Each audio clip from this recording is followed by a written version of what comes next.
বৈশ্বিক পর্যায়ে বাংলাদেশকে এগিয়ে নিতে হলে ইঞ্জিনিয়ারিং সেক্টরে আরও বেশি দক্ষতা অর্জন করার তাগিদ দিয়েছেন সেনাপ্রধান জেনারেল ওয়াকারুজ্জামান।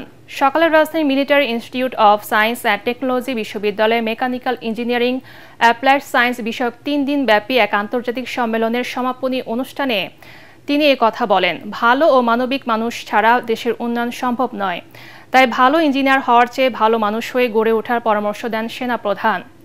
পরে 5টি ক্যাটাগরিতে 5 জনকে পুরস্কার তুলে দেন সেনাপ্রধান। 3 দিন ব্যাপী এই সম্মেলনে উৎপাদন কৌশল, নবায়নযোগ্য শক্তি, কৃত্রিম বুদ্ধিমত্তা, তাপ প্রকৌশল, মহাকাশ গবেষণা সহ বিভিন্ন ফলপ্রসূ আলোচনা অনুষ্ঠিত হয়।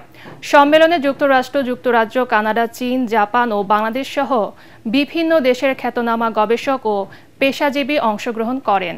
We are producing great scholars, great engineers, great doctors, great civil servants, great military officers, but without the ethics, without the ethical teaching, without making them good human beings, country will not be benefited.